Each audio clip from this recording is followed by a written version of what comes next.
मेरी आंख गोली की आवाज से खुली। बाहर तेज फायरिंग शुरू हो गई थी और बिला शक व शुबा वो रोजमर्रा का तलाशी फायर नहीं था। तलाशी फायर से मुराद दिफा करने वाली फौज का वो फायर होता है जो दुश्मन को ताड़े बगैर अंदाजे से किया जाता है। ऐसा फायर फकत शक दूर करने के लिए होता है। साथ वाले बिस्तर पर लेटा सरदार खान भी उठ बैठा। गोलियां रिहायशी मोर्चे की गरबी दीवार से टकराईं। यूं लग रहा था जैसे बहुत करीब से गोलियां चलाई गई हों। क्लैशनकोफ उठाते हुए वो इत्मीनान से बोला, राजे बेहतर होगा कलमा शहादत दोहरा ले। मैंने तंज़िया अंदाज में कहा, तुम जैसे खान ही पठानों की बदनामी का बायस बनते हैं। गोलियों की आवाज पर तुम्हें कलमा शहादत ही भूल जाता है। फौजी जवानों ने जवाबी फायरिंग शुरू कर दी थी। नुमाया आवाज रानी की थी। पाक आर्मी के जवान LMG को प्यार से रानी कहते हैं और बिलाशुबा ये मैदान जंग की रानी है। 1 मिनट में 1100 से 1300 गोलियां फायर करने वाली ऐसी गन जिसकी आवाज सुनकर ही दुश्मन पर लर्जा तारी हो जाए। ये तेज तरीन रेट ऑफ फायर वाली गन है और इसी वजह से इसके साथ 2 बैरल इस्तेमाल की जाती हैं। जो ही एक बैरल गर्म होती है फौरी तौर पर दूसरी बैरल डाल ली जाती है। बैरल तब्दील करने का तरीकाकार निहायत सादा और आसान है और उस पर सेकंड भर से ज्यादा वक्त खर्च नहीं होता। सरदार झुके झुके दरवाजे के करीब हुआ। कलमा शहादत की तलकीन तुम्हारी आखिरत संवारने को की है, वरना तुम्हारे काले करतूतों से बैद है कि तुम्हें कलमा पढ़ना याद रहे। वो वक्त लफ्जों की गोलाबारी की बजाय अमली इकदाम का था। मैं खामोशी से उसकी तकलीद करते हुए दरवाजे के करीब हो गया। LMG के साथ क्लैशनकोफों की तड़तड़ाहट भी जारी थी। सरदार दरवाजा खोलने से पहले छाती के बल लेट गया। मैंने रोशनी बुझा दी। रात के वक्त सबसे अच्छा हदफ रोशनी ही बनती है और फिर लकड़ी का दरवाजा भी गोली के खिलाफ कोई आड़ मुहैया नहीं करता।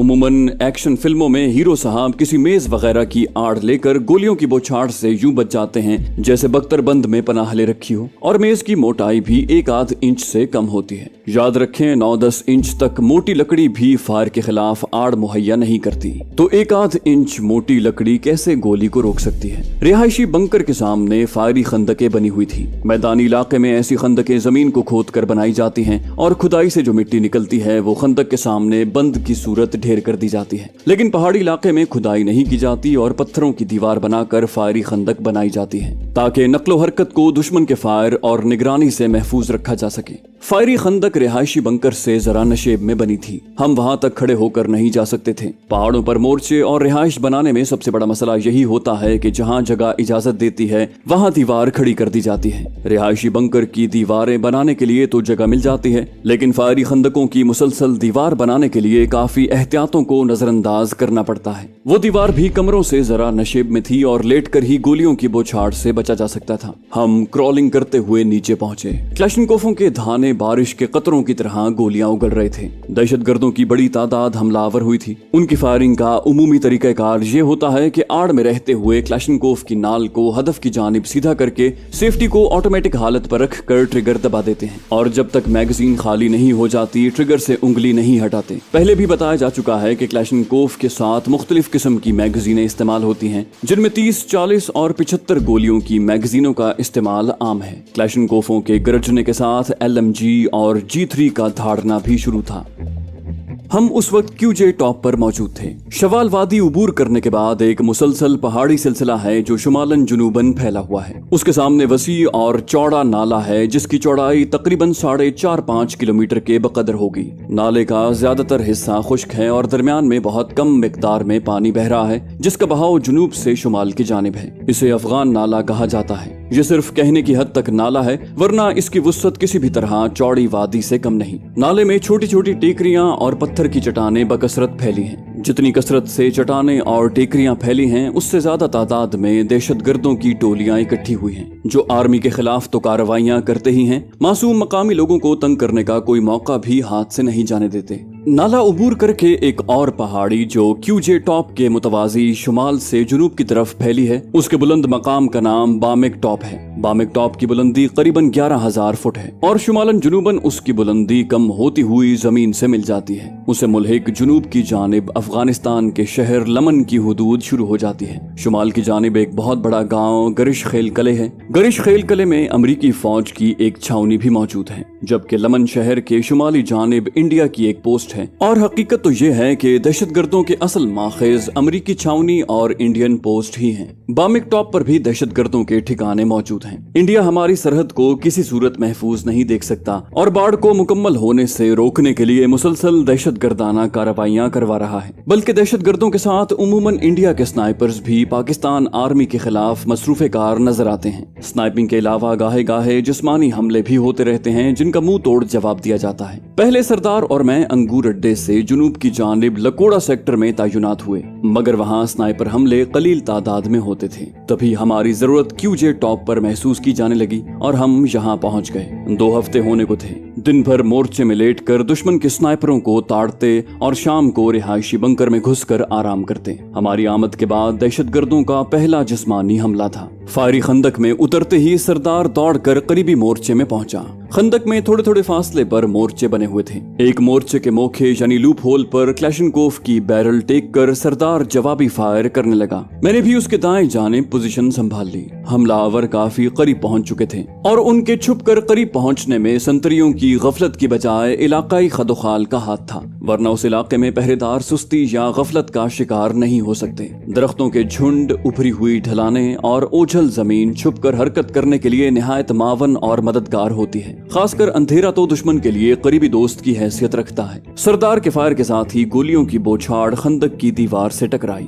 सर नीचे करते हुए वो मेरी तरफ मुतवज्जे हुआ। तुम्हारी क्लैशनकोफ गूंगी है? मैंने मुंह बनाया, कोई नजर भी आए या गोली जाया कर दूं। सरदार बोला, निशानेबाजी का मुकाबला नहीं है हुजूर, ऐसे मौके पर अंधाधुंध फायरिंग की जाती है। मैंने हंसते हुए कहा, अंधाधुंध फायर अंधे करते हैं। वो फलसफियाना लहजे में बोला, अंधों से मुकाबला करते हुए अंधा बनना पड़ता है। मैंने कहा, बगैर हदफ देखे जब ट्रिगर दबाने लगूं तो तसव्वुर साहब का तंबीह भरा आवाज समातों में गूंजने लगता है। सरदार ने मोखे से बैरल निकाल कर एक ब्रस्ट गोलियों का निकाला।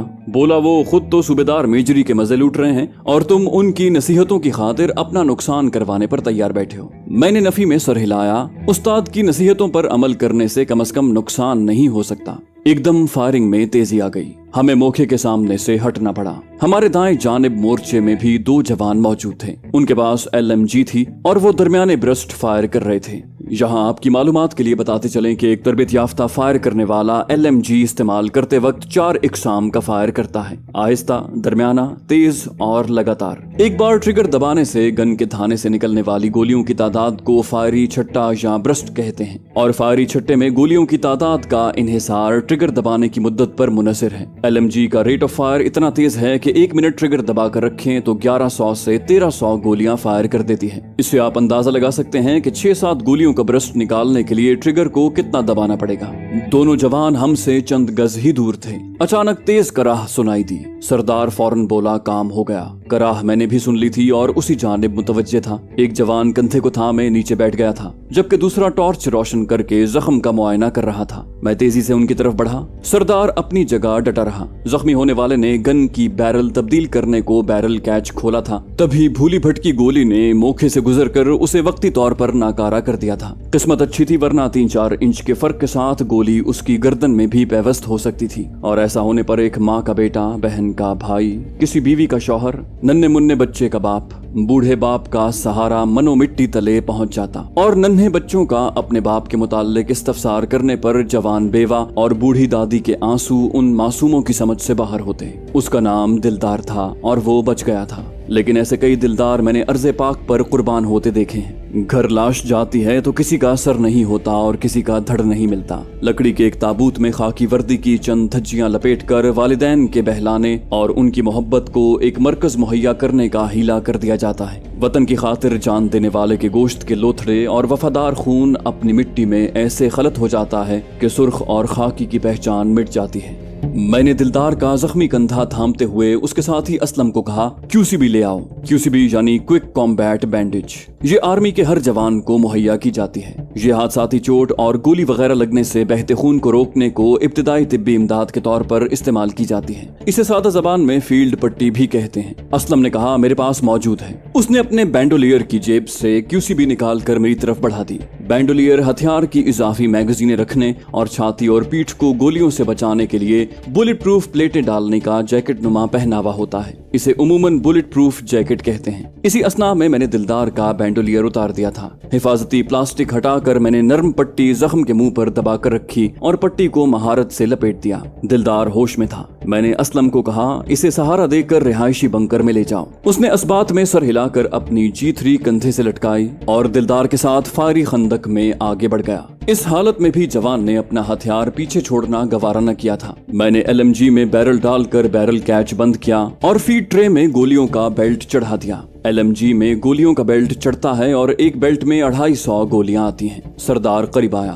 راجے، میں تمہیں LMG کی بے حرمتی کرنے کی اجازت نہیں دے سکتا۔ تم وہ نمونے ہو جو 12 بور سے بھی ایک ایک چھرا فائر کرنے کی کوشش کرتا ہے۔ میں نے پیچھے ہو کر کلاشنکوف اٹھا لی۔ خان صاحب، آپ ہی شوق پورا کر لیں۔ سردار نے اپنی کلاشنکوف دیوار کے ساتھ کھڑی کی اور LMG کا بٹ کندھے میں پھنسا لیا۔ ٹریگر دبا کر اس نے ایک لمبا برسٹ نکالا۔ اسی وقت 2-3 اور LMG بھی گرجی۔ سامنے سے آنے والا فائر لمحہ بھر کو رک گیا تھا۔ اسلم دلدار کو پہنچا کر واپس لوٹا۔ میں نے کہا تمہیں دلدار کے ساتھ رہنا چاہیے تھا۔ وہ اطمینان سے بولا نرسنگ حوالدار واجد کے حوالے کر آیا ہوں۔ آرمی کی ایک خوبی یہ بھی ہے کہ ہر پیشے کے صیغے اس میں موجود ہیں۔ علاج معالجے کو میڈیکل کے نمائندے، ہتھیاروں کی دیکھ بھال کو آرمر، گاڑیوں کی مرمت کو مکینک، سڑکیں پل وغیرہ بنانے کو انجینئرز وغیرہ۔ میں نے پوچھا یہاں نائٹ ویژن سائٹ ہے؟ ANPVS 4 الفا موجود ہے۔ خوشی کا اظہار کرتے ہوئے میں نے جلدی سے کہا لے آؤ۔ اس کا ہیولہ دوبارہ اندھیرے کا حصہ بن گیا تھا۔ اس کی واپسی تک میں سردار کی فائرنگ سے محظوظ ہوتا رہا۔ ایک بیلٹ ختم کر کے اس نے دوسرا چڑھا لیا تھا۔ اسلم کے آنے تک دوسرا بیلٹ بھی ختم ہونے کے قریب تھا۔ اسلم سے نائٹ ویژن سائٹ لے کر میں نے بیٹریاں ڈال کر آن کیا۔ سائٹ LMG پر لگا دی۔ ANPVS 4 الفا 2nd جنریشن سے تعلق رکھتی ہے۔ شدید آلات کی اقسام کے متعلق سنائپر میں وضاحت سے بیان ہو چکا ہے۔ مورچے کا موکھا اتنا چوڑا نہیں تھا کہ شدید آلہ لگانے کے بعد بھی دکھاؤ کی سہولت مہیا کرتا۔ سردار نے کہا گن کسی اور جگہ لگانا پڑے گی۔ فائری خندق میں بغیر چھت کے مورچے بنے ہوئے تھے۔ یوں کہ خندق کی دیوار میں جگہ جگہ موکھے بنا کر انہی سے مورچوں کا کام لیا جاتا۔ البتہ پوسٹ کے چاروں کونوں میں ایک ایک بڑا مورچہ بنا ہوا تھا۔ وزیرستان میں پاک آرمی کو ایک مسئلہ یہ بھی درپیش ہے کہ دشمن کی سمت متعین نہیں ہے۔ بظاہر تو دشمن مغربی جانب تصور کیا جاتا ہے، لیکن حقیقت یہ ہے کہ پہرے داروں کو چاروں اطراف کی نگرانی کرنی پڑتی ہے۔ پہاڑی علاقہ ہونے کی وجہ سے دفاع میں چور راستے موجود ہیں کہ دشمن کو سرحد پار کرنے کے لیے اتنا جوخم نہیں اٹھانا پڑتا۔ پھر آستین کے سانپ بھی موجود ہیں اور انہیں چھپنے کو کئی ٹھکانے میسر ہیں۔ گن اٹھا کر ہم نے مزید دائیں جانب حرکت کی اور شمال مغربی مورچے کی چھت پر چڑھ گئے۔ اسلم کو ہم نے وہیں چھوڑ دیا تھا۔ مورچے کی چھت پر گولی لگنے کا زیادہ خطرہ تھا۔ مورچے کے اندر نائب صوبیدار اختر صاحب موجود تھے۔ اس نے ہمیں روکنے کی کوشش کی مگر ہم بااصرار چھت پر چڑھ گئے۔ فوج میں جونیئر سینئر کی تمیز اور نظم و ضبط کا اعلیٰ معیار مقرر ہے۔ سینئر کے منع کرنے پر بھی اپنی مرضی پر چلنے کا تصور کسی اور محکمے میں تو ہو سکتا ہے، فوج میں نہیں۔ لیکن وہاں ہماری الگ حیثیت تھی۔ ہم براہ راست میجر نعیم کے زیر کمان تھے۔ نعیم صاحب میجر اورنگزیب کی جگہ تعینات ہوئے تھے جو کہ اب لیفٹیننٹ کرنل تھے، اور اختر صاحب ہمیں نصیحت تو کر سکتے تھے، حکم دینے کے مجاز نہیں تھے۔ پوسٹ کمانڈر کے لیے ہماری حیثیت مہمان کسی تھی، تبھی اس نے زیادہ اصرار نہیں کیا تھا۔ وہ فرنٹیئر فورس بیچ کی ایک مایا ناز یونٹ تھی۔ میجر نعیم سے ہمیں وائرلیس سیٹ پر احکامات موصول ہوتے تھے یا یونٹ کے نمبر پر کال آ جاتی تھی۔ افغانستان کی موبائل فون سروس جسے AWCC Afghanistan wireless communication, ADIA اور روشن وغیرہ کے سگنل وہاں آتے تھے، مگر ہم نے ان کے کنیکشن خریدنے کی ضرورت محسوس نہیں کی تھی کیونکہ ان کے بغیر بھی کام چل رہا تھا۔ مورچے کی چھت پر حفاظتی نقطہ نظر سے خطرہ تھا، لیکن دکھاؤ کے حالات پہلے سے بہتر ہو گئے تھے۔ دہشت گرد یقیناً کوئی خاص مقصد لے کر آئے تھے، تبھی تو مقابلے پر ڈٹے ہوئے تھے، ورنہ عموماً ان کا حملہ لمحاتی ہوتا تھا۔ پہلے حملے میں جتنا نقصان کر سکتے تھے کرتے اور پھر بھاگ جاتے۔ پہاڑی بناوٹیں کسی بھی آدمی کو فرار ہونے کے بہترین مواقع مہیا کرتی ہیں۔ درختوں کے جھنڈ، پتھریلی چٹانیں، گڑھے، نالوں کے کھڑے کنارے اور کٹی پھٹی زمین فائری اور نظری ہر قسم کی آڑ مہیا کرتی ہیں۔ اس کو LMG-3 کہتے ہیں۔ LMG-3 ہے جی، اس کا لانگ رینج ہے، یہ 700 تک بھی فائر کرتی ہے اور 500 تک بھی۔ اگر یہ مونڈ پہ لگا دے یہ 700 پہ فائر کرے گی، ایگزیکٹ فائر ہوتا ہے اس کا۔ تو یہ اس کو ہم پیار سے رانی بھی کہتے ہیں۔ اچھا، پیار سے رانی کہتے ہیں اس کو رانی کہتے ہیں، اور یہ کہتی ہے جوان کو کہ میں دفاع کی رانی ہوں، ذرا پیچھے آ کے دیکھ، کھا جاتی ہوں بریگیڈوں کو، ذرا ٹریگر دبا کے دیکھ کہ آ جا میرے پیچھے۔ اپنے جوان کو یہ کہتی ہے کہ میں دفاع کی رانی ہوں، ذرا پیچھے آ کے دیکھ، کھا جاتی ہوں بریگیڈوں کو، ذرا ٹریگر دبا کے دیکھ۔ تو دوستو، ریاض عاقب کوہلر صاحب کی شہرا آفاق کہانی سنائپر کا اگلا حصہ آپ کے لیے پیش خدمت ہے۔